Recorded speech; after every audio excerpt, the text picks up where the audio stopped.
The tension between different economic strata is rarely about the money itself. It is about what that money represents in the architecture of a human psyche. To understand why the rich often harbor a deep-seated resentment toward the poor, we must move past the surface-level politics and look into the neurobiology of status and the psychology of moral justification. This is not a conflict of bank accounts. It is a conflict of identity security. The affluent don't just protect their assets. They protect the narrative that they deserve those assets, and the existence of the destitute acts as a constant, irritating threat to that narrative. This is a superiority complex acting as a psychological firewall. It must burn the image of the poor to stay warm in its own self-righteousness.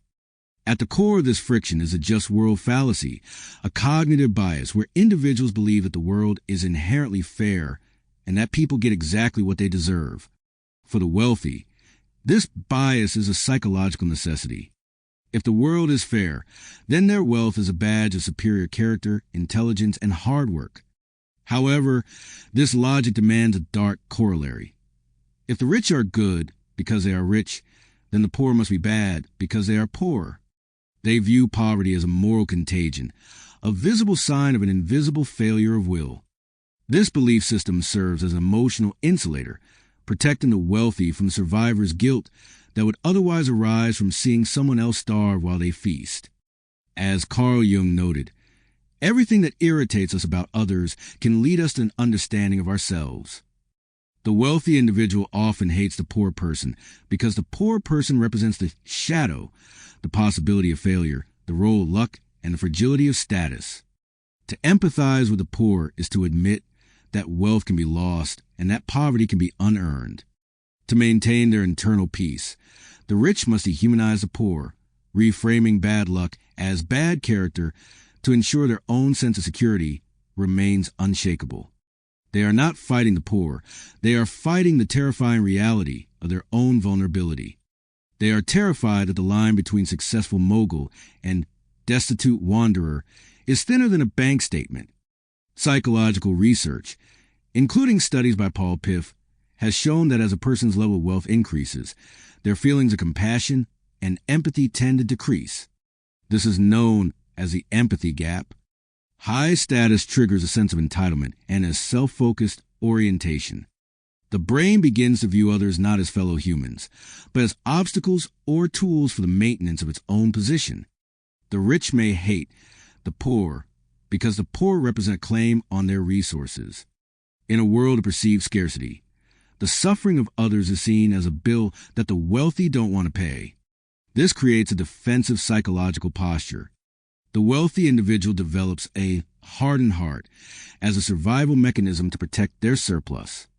They view the needs of the poor as an encroachment on their sovereign territory, leading to a resentment that is born out of fear of being leveled. Wealth is a game of distinction. As Pierre Bourdieu explored in Distinction, a social critique of the judgment of taste, the rich define themselves by what they are not. They invest heavily in high-status signals, language, fashion, and locations, specifically to create a barrier between themselves and the common. The poor are hated because they represent social contagion. The presence of the poor in rich spaces devalues the status of those spaces. This is the aesthetic violation. The wealthy individual has spent their life trying to escape the chaos of poverty, and seeing it return triggers a primal disgust response in the brain. They don't just want to be rich. They want to be separate. The poor are a reminder of the average state of humanity that the rich have worked so hard to transcend. Many wealthy individuals have sacrificed their health, their families, and their youth to the altar of the grind. When they see the poor, they often project their own repressed resentment toward their own sacrifices. They think, I suffered to get here. Why aren't you suffering? This is a form of sunk cost fallacy applied to human character. They value hard work, not as a means to an end, but as a moral cleansing. They hate the poor because they perceive them as skirting the rules of the struggle. It is the resentment of the prisoner who stayed in his cell toward the person who never entered the prison at all. As Nietzsche wrote, they are cold, these learned men. I would that a lightning flash might strike them, and that my wisdom might learn to make them tremble. The rich tremble at the idea that their struggle might have been unnecessary. so they demand that the poor struggle even harder to validate their own path. This resentment is further fueled by the zero-sum mindset. Even in an era of abundance, the ancient brain views status as a fixed pie. If someone else rises without the correct amount of suffering, the wealthy feel their own rise has been devalued. This is social relative deprivation in reverse. The rich feel robbed of their uniqueness when the barriers to entry are lowered. They don't just want to win. They want the losers to stay in their place, so the victory feels absolute. The poor are the necessary contrast that makes the glow of wealth visible. Without the dark background of poverty, the rich lose their definition. They hate the poor, yet they are psychologically addicted to comparison.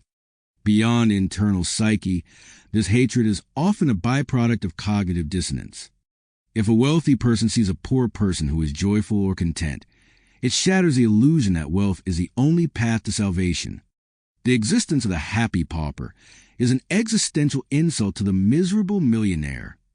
To resolve this dissonance, the wealthy person must convince themselves that the poor person's joy is a facade, or that they are simply too ignorant to know how miserable they should be. By invalidating the emotional reality of the poor, the rich validate their own expensive misery. In the eyes of the elite, the poor are often viewed as a broken system rather than a collection of individuals. This abstraction allows for the cold implementation of policies that prioritize capital over community. When you stop seeing a face and start seeing a drain on the GDP, the transition from indifference to active hostility is seamless. This is the technocratic malice, the belief that the unproductive are an error code in societal software. They hate the poor because they cannot optimize them out of existence. They view social safety nets not as acts of humanity, but as bugs in the economic engine that slow down the velocity of their own capital. Furthermore, the rich often suffer from verification paranoia. They worry that their status is a fluke or facade. This insecurity makes them hypervigilant against any social movement that promotes equality. They view equality as a coded word for theft. To the man who believes he is a god, any attempt to bring him back to earth is a declaration of war.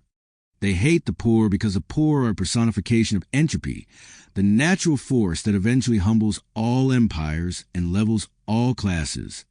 They fear that the mob is just one bad harvest away from storming the Gilded Gates and reclaiming the status they hoarded.